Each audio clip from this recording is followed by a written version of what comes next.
Un reportage réalisé par globalfoot.com grâce au concours d'UFR, IFICAR, l'Office de tourisme Sud-Martinique, Simexpert et la SME. Fini la trêve internationale, place désormais au pain quotidien du championnat de Régional 1.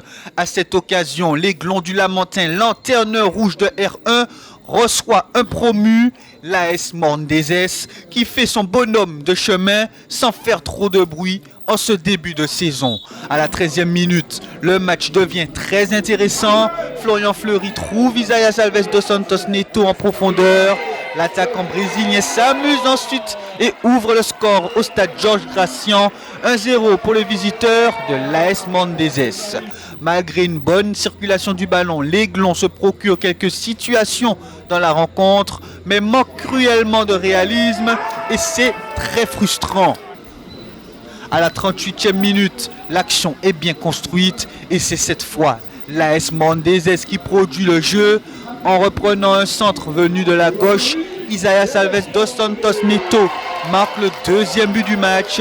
Son doublé personnel, bien placé au deuxième poteau. 2-0 pour les visiteurs.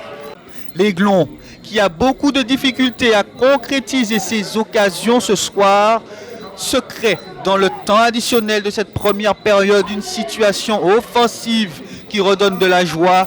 Mathieu Barnat tire à l'entrée de la surface et réduit le score 2-1. Toujours appliqué dans le jeu, l'Aiglon, qui fait circuler le ballon de droite à gauche, réalise dans le temps additionnel de la première mi-temps une nouvelle action pleine de joie. Olivier Parola réussit une belle reprise sur un centre de Jonah Guillaume. Égalisation, 2 buts partout avant la pause. Au retour des vestiaires, les Essimornais réagissent après cette fin de première période décevante pour eux. Le second acte tourne rapidement à l'avantage des joueurs de Patrick Ouragan quand Florian Fleury marque le 3e but de son équipe. À la 53e minute de jeu, 3-2 pour Morne-des-Ès. La seconde période n'est pas riche en occasions offensives, mais elle est davantage en solidité défensive. Brandon Caserus repousse la frappe lamantinoise à la 75e minute. La dernière grosse action du match est en faveur de l'AS Morne-des-Ès. Le ballon ne franchit pas une nouvelle fois la ligne de but, mais la victoire ainsi que les 4 points sont assurés aux visiteurs. Ce soir, c'était un match très compliqué, un match d'hommes. On mène 2-0 très tôt dans le match. Et puis, ils reviennent au score avant la mi-temps. À la mi-temps, on a parlé, on s'est dit que ce genre de choses-là, c'est pas possible, surtout au niveau martiniquais. Donc, on s'est remobilisé. On a recommencé comme on est rentré. On a remarqué. Et puis là, on a tenu le score, on a fermé derrière. Hein. Il y a des matchs comme ça, il y a des matchs où c'est pas forcément le beau jeu qui prime, même si il y a eu du jeu, mais c'est pas forcément le beau jeu qui prime durant tout le match. Et voilà, l'essentiel a été fait, on a pris les 4 points. Ceux qui sont derrière nous ne doivent pas nous gagner. Ce soir, c'est chose faite.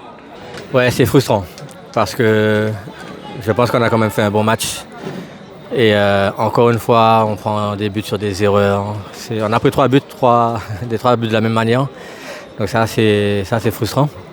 Donc ça prouve encore que il faut travailler. Il manque encore beaucoup d'efforts à faire. Mais maintenant, il ne faut pas lâcher. Hein. Pas lâcher, on va se battre jusqu'au bout. Moi, le premier, et on va essayer de rebondir dès le week-end prochain.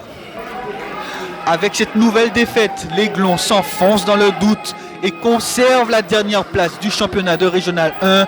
L'AS Morne-des-Ès poursuit ainsi son chemin dans la bonne direction.